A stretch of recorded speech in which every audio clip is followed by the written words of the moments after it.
Hey guys, I'm Filup Molina, and this is a breakdown of the campaign story in Star Wars Battlefront 2. And I'm gonna be covering that story of our newest Star Wars hero, Iden Versio, pointing out all the Easter eggs I noticed, the references to the Star Wars movies, and a non-Star Wars reference I spotted. And since this story is an authentic addition to the Star Wars universe, I'm also gonna point out all the new tidbits of history and lore that have now been officially added to Star Wars. And not just the main period the game is set in, but there's even stuff leading right up into The Last Jedi. So whether you plan to play the game or not, just go ahead and lean back and get ready to take it all in, because this campaign feels like a new Star Wars movie just got added to the franchise. So I think you'll even just enjoy hearing the story. And quick side note, I played the game for like 10 hours straight, looking for all the Easter eggs and references I could find, which means I pissed off a lot of the characters by taking too long, and I died a whole bunch. So take it easy on me. Let's get started. The game opens with a traditional opening to every Star Wars film. The text reminding us that this is a galaxy far, far away, and then very specifically a pan down in space, usually to a ship or a planet. This one happens to be to multiple ships jumping out of hyperspace. One of the ships we see is the Invincible Faith, an MC-80 Rebel Security Star Cruiser, and that's our first clue as to when this story is starting off, since that ship was operational mostly in the time leading up to the Battle of Endor, so we're right amidst Return of the Jedi days here. And this scene that follows brings us our first big film reference, because this is all meant to serve as an almost alternate version of how we first met Iden Versio in the very first trailer, actually, for Rogue One. Except here, we're meeting the protagonist of this story, Iden Versio. Like Jin, she's also being held by Rebel forces, as we get a rundown of a list that shows she's quite the experienced threat. There are a lot more homages like this one to come. Iden, by the way, is the leader of Inferno Squad. After the events of Rogue One, with the plans being successfully stolen by the Rebels, the Empire formed this new group. I like to think of them as kind of SEAL Team 6, but in Star Wars, and their first major task was to wipe out the partisans, who were rebel extremists, led by, of course, Saw Gerrera. They're also known as Dreamers, too. All this stuff is covered in the Battlefront 2 companion book, Inferno Squad. These events are taking place about 4 years after the formation of the team. I'll fill you in on the rest of Inferno Squad as we meet them, but just the main other stuff about Iden: she's a huge badass. She graduated at the top of the Imperial Academy. She flew a TIE fighter for the Empire at the freaking Battle of Yavin in A New Hope, and she somehow survived that. Her father, Garrick Versio, is the freaking admiral of the fleet, and I got to meet the actress that plays her in real life, Janina Gavankar, and she's just as alpha dominant in real life. And I should know, I'm easily intimidated. So back to the story. The Rebels have captured Iden, and there's a mention of possibly recruiting her, which is actually a really delicate subject for Iden, because one of her previous missions, we learned this in the book, had her going undercover as a double agent, but that meant that everyone around her thought she really was a traitor to the Empire, and it kind of ruined her life, so just, sore subject for her. She proceeds to get a bit more aggressive when a threat is made to her droid, which is actually our first clue that Iden's a bit different. Imperials aren't known for caring for their droids or forming attachments the way Rebels do, but Iden's team has come to really rely on this one particular IB-10 seeker droid, and in the gameplay, you're gonna come to be a big fan of it too. When the coast is clear, Iden uses her nearby helmet to transmit the code of VZ626 to her droid that's in another place on the ship. That code contains a reference to TK626, an annoying character on the Star Wars Rebels TV show. But then the game puts us in the eyes of the IB-10 droid, and right away I know what you're thinking. Oh crap, that's Naboo, Lando's co-pilot from the Battle of Endor, and also the one that shows up in an X-Wing in Force Awakens. But if you think that, you're racist, because that's just another Sullust who happens to look like Naboo. Shame. The biggest clue for me that it was different was that we've never heard Naboo speak with a voice that's so deep and chocolatey smooth. Slicing into you is not gonna be easy. Also, this Nervous Protocol droid sounds a lot like C-3PO. It appears the ID-10 has been remotely activated.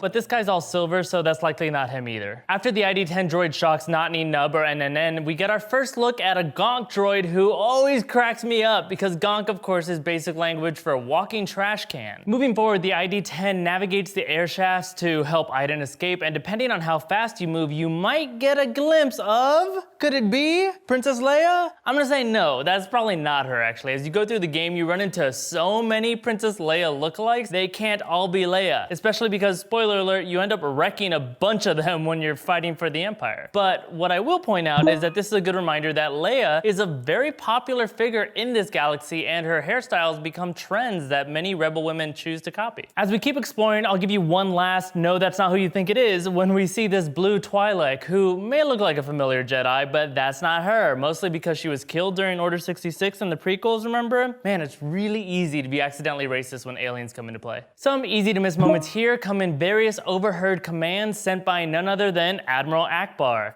With this ruse, we will divert the Empire's attention away from Sullust. Since this is taking place right before the Battle of Endor, all of these rebel ships are going to be needed for the attempt to wipe out the Imperial fleet and separately the Death Star too. Play around enough and you're also going to hear some whispers around Lando Calrissian in this area. As we move forward, the ID-10 helps Iden escape, so there's a nice close-up here of Iden's armor backplate. There's a famous joke in Star Wars about stormtroopers having this very particular backplate, but no one knows what it's for. A lot of people call it the Twinkies and donut design and joke that it's got some spare food in it. When ID-10 attaches at that same point, I gotta wonder, is that maybe what these backplates are supposed to be used for in this way? All sorts of stormtrooper attachments to droids or other gear, maybe? As Iden covertly talks to her team, we find out the real reason she's there. The rebels figured out you wanted to be caught. This mission is actually a really big deal, and it's all new to the Star Wars universe and affects the greater history, and I'm just gonna explain some stuff here. So Sullust, you might remember being mentioned a lot in Return of the Jedi. That's the planet where the rebel ships are going to rendezvous right before the Battle of Endor. Their plan was to get the Imperial fleet to see, hey, something's up at Sullust, and make them all leave Endor to go figure out what's up. Then the rebels could actually take down the Death Star 2 much more easily, as it would be left without its protective fleet. But now, because of these discussions happening in Battlefront 2, we're learning that higher level Imperial agents are already fully aware of this rebel plan to distract them. And that finally explains why the Emperor is so dismissive of Darth Vader's concerns about rebels amassing at Sullust. What of the reports of the rebel fleet massing near Sullust? It is of no concern. He already knows about the plan! What's really interesting here is that the Inferno squad seem to know even more than Darth Vader does. So Iden's mission is actually an essential part of what ends up happening in the space above Endor. This is all very easy to miss, by the way, but we learn here that while the Empire may have secretly known about the rebels' distraction plan, it turns out the rebels actually intercepted a transmission that would have told them that their plan had already leaked to the Empire. The Imperial fleet will move to the far side of Endor. There we will wait for the rebels to attack. Then... If they were to successfully decode this transmission, they would have changed their plan, and also, hey, they wouldn't have been so shocked when they see what's waiting for them when they get to Endor. In other words, It's a trap! would never have happened if Iden didn't erase this information right now. Then, as Iden moves on to make her escape from the ship, I'll just quickly point out that if you've got your Arabesh to English dictionary handy, you can read all about Iden's bio and history on this screen, but it's pretty redundant to info that I've already given you, so let's just move on. Iden escapes in probably the most badass way we've ever seen in Star Wars, and she rejoins her ship, which is the home base to Inferno Squad itself. It's called the Corvus. And a few moments later, we meet her main teammates. First up, Agent Gideon Hask. So Lieutenant Gideon Hask is the last of his family, and he's got the motivation of having had his parents killed by a rebel bomb. Remember how Iden was at the top of her class at the academy? Well, a few years ahead of her, Hask was at the top of his class. So he's second in command here. But clearly he wants to be in charge, and he's kind of Iden's friend, but also kind of her rival. If he looks familiar, he's actually played by the actor who portrays Quentin Lance on Arrow. We also meet Agent Del Miko. That's first and last name there, Del and Miko. He's actually really interesting. He's super versatile. Unlike the other two, he started out as just a lonely stormtrooper. Then he got promoted to being a shore trooper who was stationed at Scarif. So he was one of these guys in Rogue One. Then he got promoted again to TIE pilot, and then again to chief engineer of a Star Destroyer, and then finally landed here on Inferno Squad. You know, there's actually another member of Inferno Squad who was killed before the events of the game. You can read about her in the book, but she was real cool because she was an amazing sniper and had a photographic memory, which are two of like the most intimidating talents you can have. And after this ominous threat, Today, the rebellion dies. the game finally begins. Moving on, we find ourselves right smack in the middle of the Battle of Endor, and our view, we're actually getting a brand new angle of what we saw in Return of the Jedi. The crashing of Darth Vader's super Star Destroyer, the Executor, into the Death Star. And I love this moment where Admiral Iden Versio says, Piet. well, gee, do you remember why Piet was even put in charge? Who put him there again? Are in command now, Admiral Piet. Thank you, Lord Vader. So then Inferno Squad takes a trip onto the surface of Endor, and their mission is directly tied to what Han was up to in Return of the Jedi, because they have to go figure out what's up with the Death Star's shield generator not working and see if they can power it up again. Of course, they don't realize that our heroes just blew it up. And a little later, while Inferno Squad is busy making plans, the rebellion laughs. Today we wipe out that scum once and for all. This is another brand new angle on a classic event that we've seen before, but what's fascinating is that this positioning means Inferno Squad is very close to where our beloved characters are in Return of the Jedi. Our rebel friends are really lucky they didn't happen to cross paths with these elite assassins. In this section, it may be confusing to understand why, if you're playing as Imperial soldiers, so many AT-STs are firing at you, but this is all a callback to Chewbacca commandeering an AT-ST in Jedi. The idea is that a bunch of other people and Ewoks got the same idea. Unfortunately, this totally leads to their demise. A bit later, in one of the coolest visuals of this game, as Iden, you have to get away from Endor in a TIE fighter, but you have to navigate all this annoying debris. That debris, of course, is the remains of the Death Star 2. Look, there's a part of the dish array. This is a bigger deal than it seems, because before this, a lot of people have always thought the Death Star explosion left it completely atomized, as in no debris, just powder and droplets. But these are actually huge chunks. They're actually really hard to navigate, as evidenced by my poor piloting, just as Iden was making a very important point. The Empire will change, just like it did when they destroyed the first Death Star. We adapt or...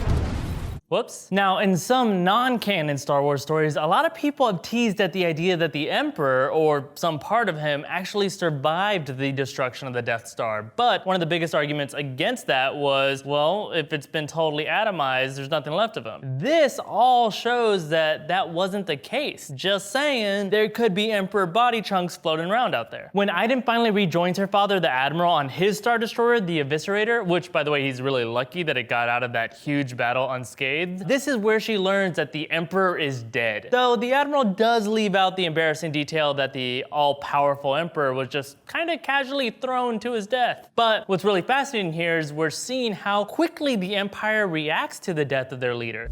So what happens now? We retaliate. This is literally moments after his death, and there are already plans to retaliate. No period of mourning. Also, note what Iden says that they must take from the rebels. Hope. That's an obvious reference to what Luke Skywalker brought to the rebellion. And then we finally meet one of my favorite recent additions to the droid family, these creepy messenger sentinel droids. I actually love these guys though. They let me take a selfie with one. They're delightful. Now, we've actually met these droids before. If you've read Shattered Empire, in part 2, Imperial Captain Duvat gets a very similar message to this one. Resistance, rebellion, defiance. These are concepts that cannot be allowed to persist. So actually, I don't think it's as special and private a message as the Admiral thinks it is. This messenger's presence is a great honor. As for this, Operation Cinder is to begin at once. Operation Cinder? It covers instructions being sent all over the place right now, and you can almost think of it as a non-Jedi specific Order 66. The Emperor, after his death, just wants to bring death and destruction to a bunch of planets that have large populations so he can squash any further people from eventually joining the rebellion. Like, if your planet produces freedom lovers, you gotta go. Moving forward, we head to the Fondor Shipyards, where they built that same huge Super Star Destroyer that we saw in Nosedive a bit earlier. The purpose of this mission is to obtain some special satellites, and Iden doesn't understand why yet. But pretty quickly, Rebel forces attack these shipyards, and I just find this really funny that they're shocked, because during this same time period, Rebel forces attacked this same shipyard over like 12 times already. So you think think they'd be better at guarding the place by now? Attention. Rebel ships have entered Fondor space. But back to these satellites. They may seem unimportant at this time, but the Shattered Empire comic story has actually already let us know these satellites can be used to not only wipe out electronics, causing a planet-wide blackout, but they can also disrupt weather, like geostorm style. We'll get back to those later. Moving on, Iden and Inferno squad get sent on a kind of side mission to Pillio to destroy the Emperor's Observatory because there's this concern about too many of his old artifacts getting into the hands of the rebellion, and it's actually Del Meeko who goes down to take care of that business. But this is also where we see that Pillio happens to be housing R2-D2 and one Mr. Luke Skywalker. And here's what's awesome. You get to play as Luke now. And as Luke, because you're such a good guy, you end up helping save Del, even though he's an Imperial agent. And around here, Del drops a really fascinating detail. I've heard 100 stories about the Jedi. They terrified me as a boy on Coruscant, but you... This reveals to us that not only were the Jedi reduced to being a myth leading up to the events of A New Hope, but also that myth, it was misportrayed as a horror story. Obviously, it's Imperial propaganda. It turns out the Jedi were almost like the boogeymen of their time, which makes you think about the real boogeyman, like maybe he's not such a bad guy either. Also, when Del says that luck has brought them together, Luke says, "There's always more to it than luck." This is a clear reference to Obi-Wan's line to Han after Luke nails his training with the blaster shield down. In my experience, there's no such thing as luck. There's also an interesting moment when they realize the Emperor's Observatory can only be opened with the Force, which is shocking to Del, but obviously not to Luke. Why would the Emperor have a vault that can only be opened using the Force? Remember how earlier I pointed out how Inferno Squad knew some high-level, top-secret stuff that even Darth Vader didn't know? Well, this moment informs us that even top-level people like that still somehow are not aware of the Emperor's Force abilities. That is such a huge secret that was kept for so long. Once inside the Emperor's Observatory, there's all kinds of interesting stuff in here, including RA-7 droids or Death Star droids. These things look like bugs. For some reason, they're programmed to have like really mean personalities. They're usually spies, actually. But like I said, there's a lot of stuff in here. The most fascinating item, by far, is the one Luke is attracted to. Luke takes his compass, and that's the last we see of it in this game. But if you read all about the behind the scenes of making Star Wars movies like I do, then this might sound familiar to you. We know that one of the props that's been designed for the upcoming Last Jedi movie is a compass that likely belongs to Luke. It has a blue orb in it. Now, considering that this mission begins with Luke saying that something was calling him to this planet, I believe this compass is attached directly to the Force and is gonna come and play some sort of huge role for Luke in the Last Jedi movie. It also could be related to the map fragment that Lor San Tekka had in The Force Awakens that revealed where Luke went into hiding. So if that all ends up being the case, this is a pretty monumental moment right here in Star Wars history where Luke first obtains this compass, and as it turns out, it belonged to the Emperor. Though, knowing him, he probably stole it. Anyway, moving on. Del then starts to get lost in Luke's eyes and begins to question everything he's ever known, and yada yada yada, you know the drill. And then we get a new mission for Iden and company to go back to her home planet of Vardos and get a hold of Protectorate Gleb. In the Battlefront book, we meet Gleb and learn that she's basically Iden and Gideon Hask's teacher at the academy, and she was mixed up in their hunt for the Dreamers. Oh, she also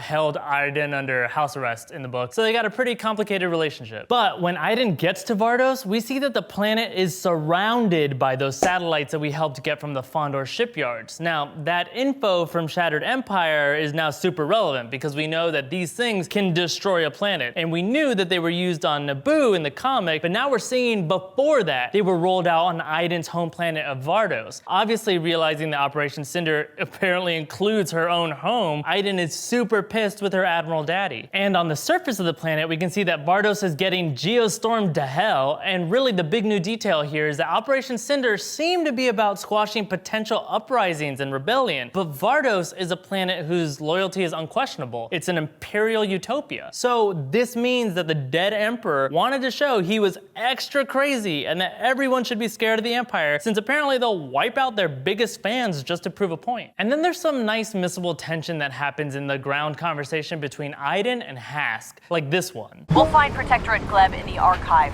Follow me. Do you still remember your way? Commander. With Iden's homeworld clearly being destroyed, you can imagine she's probably questioning her own loyalty to the Empire at this moment. Meanwhile, Hask, who has always been gunning for her position, it's implied that he had a secret conversation with her father, the Admiral, and we can only guess that it was about keeping an eye on Iden and her potentially waning loyalty. So while Hask's line here is on the surface about her remembering the path to the archive, he's really asking if she's still loyal. Oh, and I have to point out these really cool Imperial propaganda posters. These are interesting for reasons both in the game and out of the game. First off, they're obviously heavily inspired by Nazi propaganda from World War II, and that's one of the most well-known references that the Star Wars franchise has continued to make each and every movie, especially recently with the assembly scene in The Force Awakens, and now these posters keeping that tradition going. However, they're also interesting in the world of the game because these were designed by Iden Versio's mother, Zihei. Zihei Versio was an artist and she died before the events of the game, but if you read the Inferno Squad book, you'll come to learn that Iden was very concerned about her mother believing that her daughter was truly actually a traitor to the Empire and would die believing that. Luckily, her mother finds out the truth about Iden's mission just before she dies, so she can rest at peace knowing her daughter stayed loyal to the Empire. I'm sure that'll never change either. I actually think these posters are purposely placed here at this stage of the story because of where we are on Iden's arc in questioning her own loyalty. These posters are really firmly reminding her that this place is her home and her last connection to her mother. Also, I translated these because I'm a nerd, and while this one says a monument to security, which makes total sense, this other one, I want to tell you it says Stormtrooper Corps enlist today, but it actually says Stormtrooper Corps enlist today. Those are two P's there. So you know what? Maybe Iden's mom wasn't the best speller, but she's an artist. What do you want from her? Oh, also if you get close enough to the NPCs in this stage, you might overhear their frustrations about how they aren't being allowed to evacuate the planet even though they are part of the Empire too. Let me through. I'm leaving. No, you're not. Iden doesn't actually call any of this out if she overhears it, but it really helps motivate her eventual change. Moving forward, we get another one of these subtle, sarcastic digs by Hask at Iden's loyalty when they talk about Gleb and how she oversees the future Imperial Leaders School here. She crafts loyal, capable troopers. Like Iden. We also get a really great look at this statue out in front of the archive showing just how big a role her father, Admiral Versio, played in that same crafting and brainwashing of the young minds of future stormtroopers. And in this big climactic scene here, Iden and Del both finally realize they can't accept orders this evil anymore, and they really should be trying to save people right now. So Hask confirms that he is indeed spying on them for the Admiral, and the only thing I want to point out here is that these cool trees are very reminiscent of the weirwood trees of Game of Thrones, and in Westeros, those trees are always witnesses to the great moments of their history, and it's interesting that they're here during this huge moment in Imperial history where the Inferno Squad, the most elite squadron, goes rogue. Alright, moving forward. So Iden and Del are now on the run from Imperials, and we get to see a few more new propaganda posters, but these are inspired a bit more by the old Chinese propaganda posters of Chairman Mao. There's some nice irony here too, because just as this same man depicted is destroying this very world, the Arabesh text translates to Versio, hero of Vardos. The other poster down the way shows some mixtures of the Nazi look, the old Chinese style, and maybe a hint of North Korean propaganda. But note how this shows that despite what we know about how the Emperor actually looked around this time, just all the ugly, here he's still depicted the way he looked all the way back in the prequels, before he's been disfigured. Oh, and if you're wondering what all this scrolling text everywhere is saying, it just matches the announcements we're hearing to watch for fugitives, enemies of the Empire, locate immediately, and so on. And after we cross paths with an adorable mouse droid, Iden and Del make their way back to the Corvus to escape, and we get a little pep talk from the Corvus pilot, Katten. She actually is explored much more in depth in the novel. Then we're off to the Outer Rim to hide out, and you remember the Outer Rim, where scoundrels go to hide out. And so of course this is where we'll soon run into Lando Calrissian. Real quick, I want to point out that Iden is worried that if they hand themselves over to the rebellion, they'll just immediately be thrown into... They're just gonna toss us in Sunspot Prison before we can even say a word. That's a fairly new piece of canon, but it gets explored quite a bit in the recent Star Wars comics. Sunspot Prison is a pretty cool looking rebel prison. It actually floats in space, bathed in the light of a nearby sun. There's a whole comic run on it you can check out. Nonetheless, Iden and Del do turn themselves over to the rebels, and here we meet Shriv, who is definitely certain that these two have to be Imperial spies. And based on not just the history of the Star Wars universe, but also these two specifically, that is a very solid guess. These people do the fake getting caught thing all the time. In fact, that's how this same game started. You remember remember? The rebels figured out you wanted to be caught. I'm surprised the rebels didn't just execute these two as soon as they showed up. But it all makes sense when Lando shows up and says, "What can I say? I'm a big believer in second chances." A reference to the fact that Lando himself was a bit of a traitor and then came back and joined the rebellion and became a general. So if anyone gets a need for second chances, it's him. Then we're off to Naboo to help defend it against Operation Cinder, meaning defend it against those satellites from before. And that means we're going to now live out some of the exact events that we've seen in the Shattered Empire comic. When we get to Naboo, we hear that Princess Leia is among the fighters. This is Princess Leia Organa. Form up on my position. And that's interesting because it's a reminder that we're coming up to just this really fascinating moment in the Star Wars lore that I'm gonna get back to in a second. But first off, if you're shocked to see Leia up here in a space battle, that's actually where we see her in the Shattered Empire comic. She's in one of these Naboo N1 starfighters. And what's really cool is that means here, in this moment, she's flying with Shara Bey, a badass rebel pilot who has a little baby boy named Poe Dameron. So yeah, up here in this fight, alongside Iden and Del, is Princess Leia and Poe Dameron's mom, Shara. The comic shows us that Leia and Shara were actually about to be killed by this Star Destroyer until apparently Lando and this team showed up. Moments later, we're on the ground in Naboo fighting as Princess Leia, and I'll quickly note that this is the first time we've seen AT-ATs on Naboo, but the more interesting thing is that the events depicted here are actually all leading up to a moment that is really huge in Star Wars canon. In Shattered Empire, as this same battle is finishing up and Leia welcomes Iden to the rebellion, she decides to look around a little more on Naboo, and suddenly she feels a cold chill and has a vision of Darth Maul. And that is just awesome on its own, like on the surface level, but that's also the moment that confirms that Leia does indeed have some amount of Force sensitivity, since she's experiencing visions and feeling through Jedi intuition. So actually check it, they even matched Leia's outfit here to what she's wearing at this same moment in the comic, except at some point she swaps the vest for a cape, because you know, the planet is being geostormed, it's too chilly for a vest. Also, I'm gonna quickly mention in the multiplayer game, you get to explore the space a bit more, and you see all kinds of Easter eggs in there too, like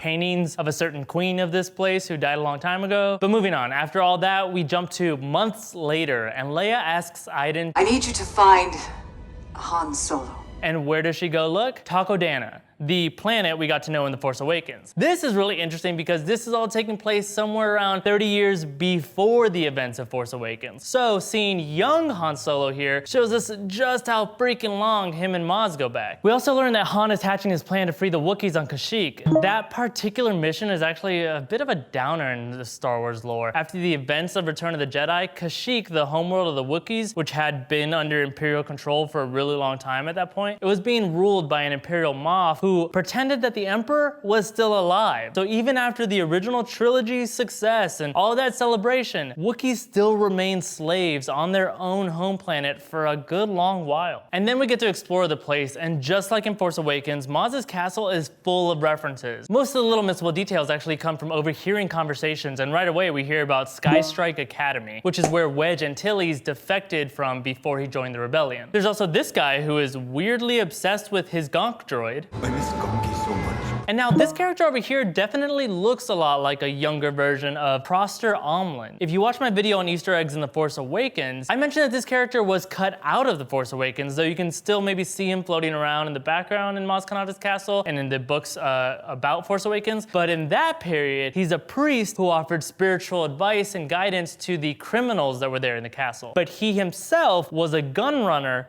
before he was a priest, and it's definitely possible that this is him in his younger and more criminal days. Also, as you mill about, some NPCs might mention that they can't believe Han Solo is there. No way! That's Han Solo!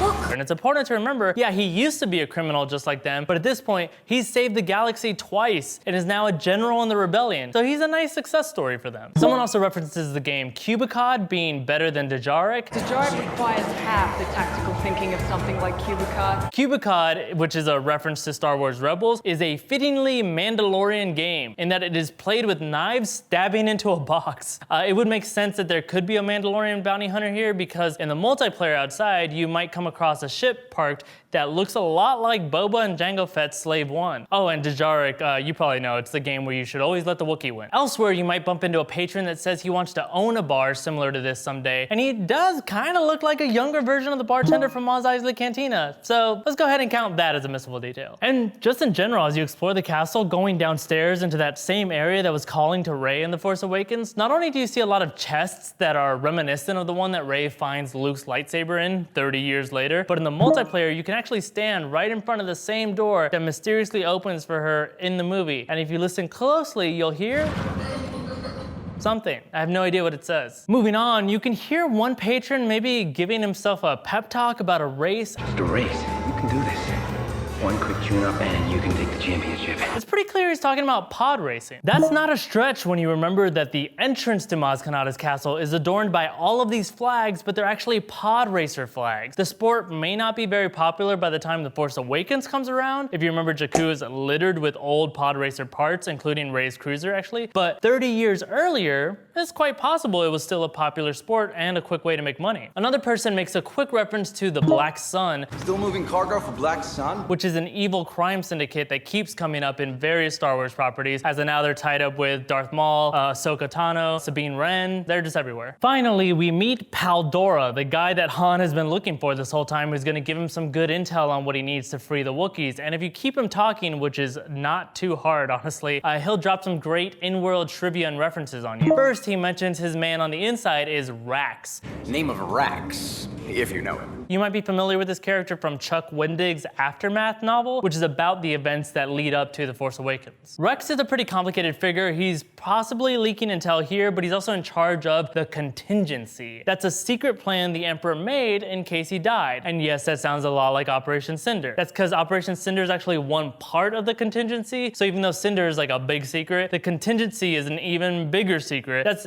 basically about destroying the entire Empire itself in order to rebuild it in some better way. It's complicated. Read Aftermath. If you keep Paldora close while shooting at stormtroopers, he'll also let you know that Stormtroopers only land 77% of blaster shots? That's a reference to how famously bad they are at shooting. He also lets us know that 1 in every 148 Imperial officers surrender seeking asylum. Pretty quickly, the Empire's on to Han and Paldora, and I love that Maz won't stop letting Han know how pissed she is that he brought the Empire to her castle. I think it's fun because he's gonna do the exact same thing 30 years later. After that bit, we rejoin Iden, who decides she has to head to Bespin to confront her father, the Admiral, as well as her ex-subordinate, Gideon Hask. Honestly, this is another one of those visually amazing parts of this game. So you might remember that Bespin is home to Cloud City, but this isn't Cloud City. This is a brand new city here that shows Bespin can actually be a very scary, dark place with what looks like huge, floating monsters in the clouds. These are Beldans. We've never officially seen these outside of Star Wars reference books, but they're awesome, actually. They can be miles in diameter, and they're kind of like flying jellyfish. They're filled with gas so they can float. They're not gonna kill you or anything, they're just gonna haunt your nightmares. Anyway, it's time for Iden and Del to pull another classic Star Wars trope out of the closet. Just like Han and Luke and many others, they infiltrate an enemy base by dressing as stormtroopers. Classic. Oh, and there's a great moment around here where Iden sees a cloud car and just rags on it.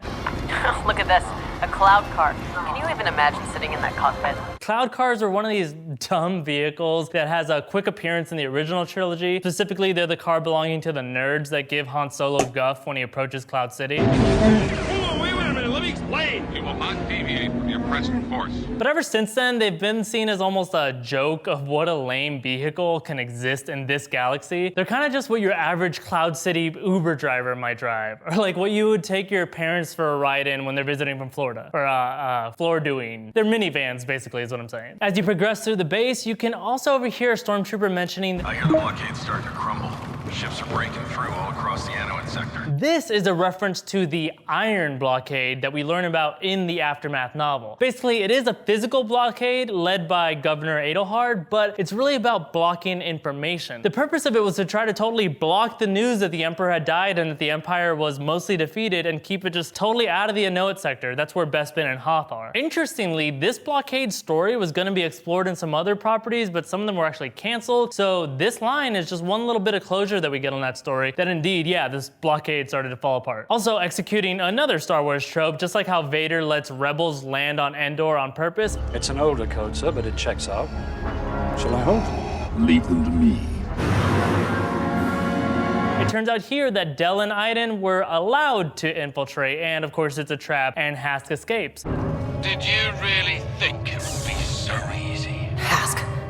We picked up the Corvus the second it slipped through the blockade. If it were up to me, I'd deal with you personally. But I have responsibilities now. Then we get one of my favorite references in the game. This epic moment standoff right here is a huge reference to Rogue One. A lot of people were frustrated when the trailers for Rogue One showed us this awesome moment at the top of a platform where Jyn Erso is facing down a TIE fighter on her own. But then that moment ended up not being in the movie. Well, that's exactly what we have here now. We get to play it and live it. We're at the top of a tall platform and Iden Versio is staring down a big old TIE fighter, and it's just awesome. And then to get away from here, after all that smack that Iden talked about the cloud car, not only does it provide great cover during a firefight, she also has to use it to get out of there. And I just love that, because if you catch it fast enough, the new mission objective becomes settle for the cloud car. And of course, the cloud car saves the day. And then we're off to Sullust. You might remember it as where the rebels were regrouping the fleet before the Battle of Endor, or the home planet of those guys you think all look alike. The designs for Sullust were created for Battlefront, and they're actually based on the lava flows of Iceland. And you can see photographers sampled that look with little mini stormtroopers. I love that. And then on the surface of Sullust, we actually play as Lando alongside our new homeboy Shriv, investigating what's supposed to be an abandoned Imperial factory. And we get another obligatory Star Wars reference right here. You have a bad feeling about this. And if you get Shriv talking, which is not hard, he mentions helping liberate this planet. Give me a break. I know my way around Sullust. After all, I did help liberate the place. He's actually referring to the same plan I mentioned at the beginning of this video, where the rebels were trying to get the Empire to bring its forces over to Sullust and abandon Endor. Liberating Sullust was supposed to be the cover mission for that plan. But again, the old man knew all about it, so he said, "It is of no concern."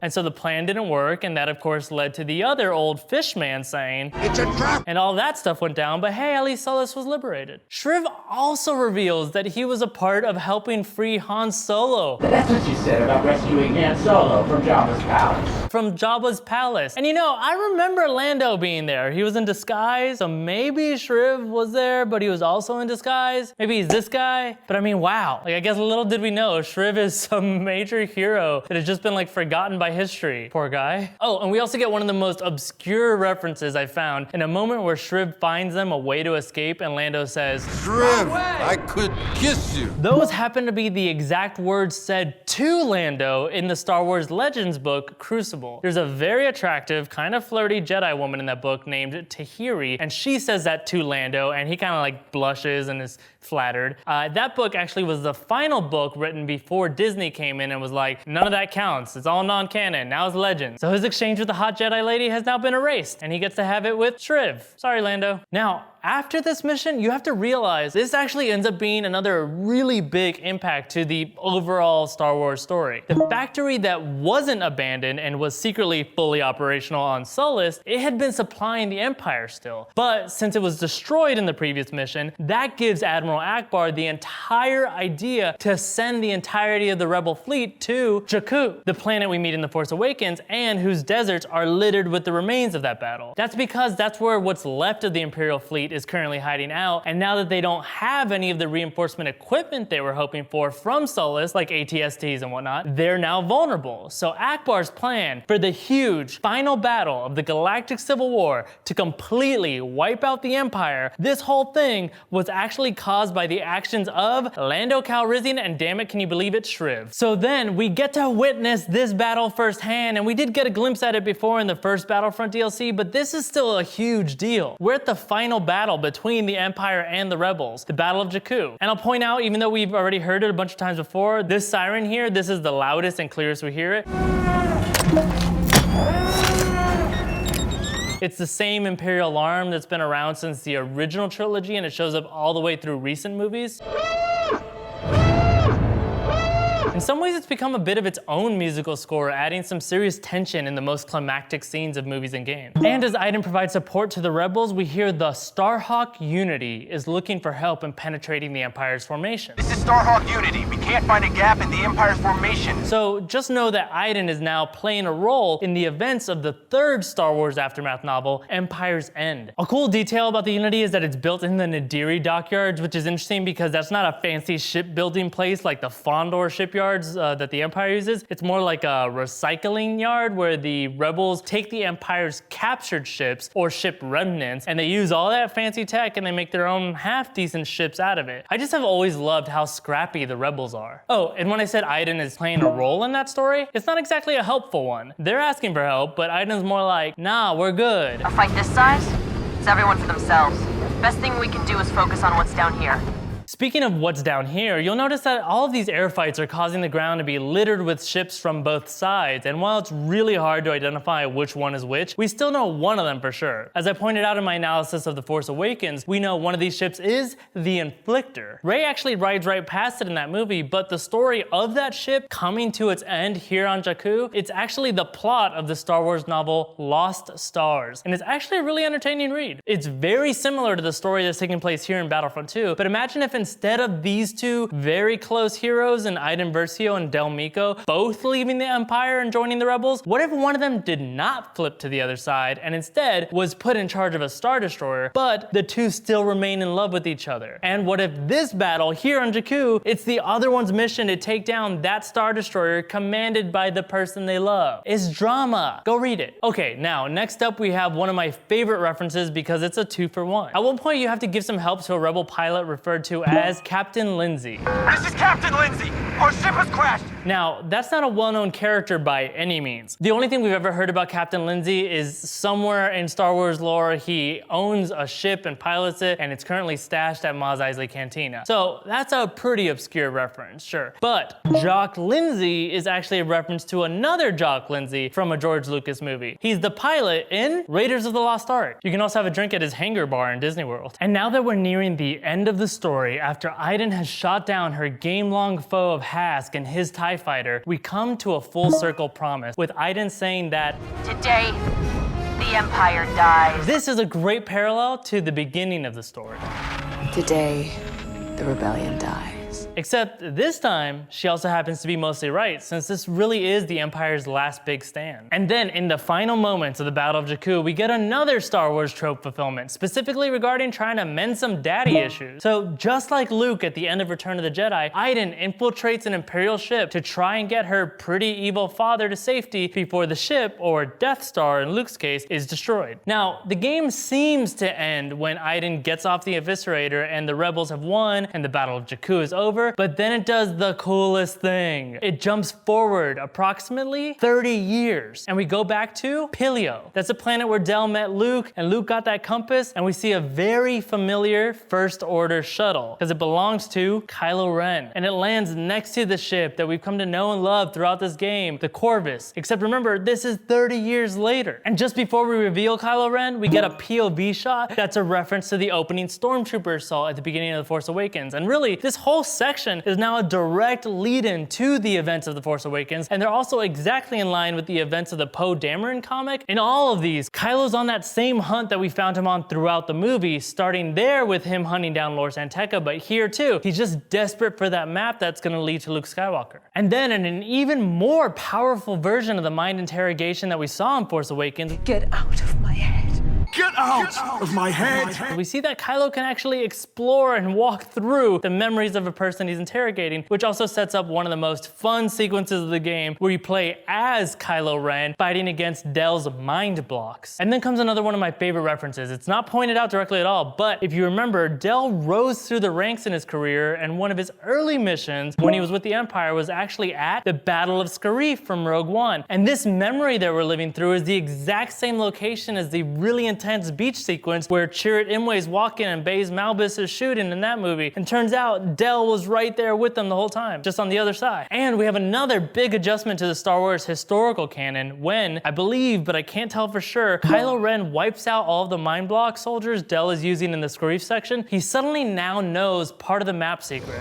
Lor San Tekka has the map to Skywalker. That was a question a lot of people had about The Force Awakens. How did Kylo Ren know that Lor San Tekka had the Skywalker map? And it seems like this could be the moment he found out by torturing Del Meeko. And then as Kylo keeps exploring Del's memories, we hear a lot about Iden, but then he specifically drops this quick line. You think she changed you? That your daughter changed you. This being 30 years later, it's really likely that there is a current young woman in the Star Wars universe who has yet to be revealed as the daughter of Del Meeko and Iden Versio. Here's hoping we actually meet her in another property. And then when Del finally cracks and tells Kylo Ren that Lor San Tekka took the map to Bayora, that's actually not a place that I've ever heard of, and it's not where Kylo eventually finds Lor San Tekka later. He took it to Bayora.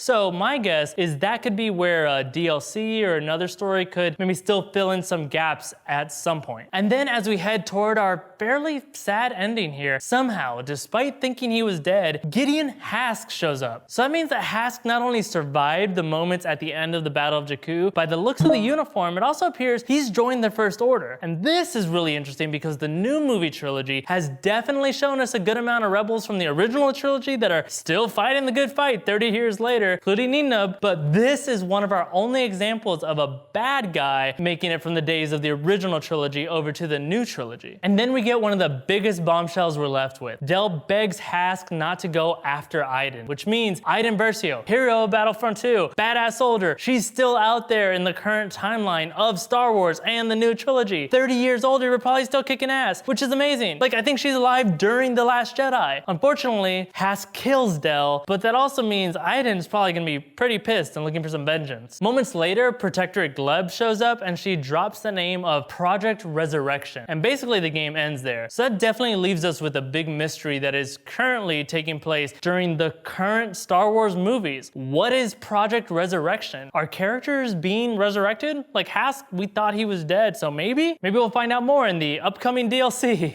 All right, you guys, I've been Filup Molina. I am spent. This felt like doing a breakdown of an entire trilogy, but oh my God, this game is so good. Like, I didn't even touch on the multiplayer, but that was amazing too, especially the awesome heroes versus villains mode. Also, let me know if you're interested in more gaming related content from us. And also let me know what you think Project Resurrection is all about. If you have any questions about the campaign story, you can tweet at me at Fimo. And as always, make sure to also follow at New Rockstars because that's where we post what videos are in the pipeline. All right, let's get me into that back to tank. See you next time, bye.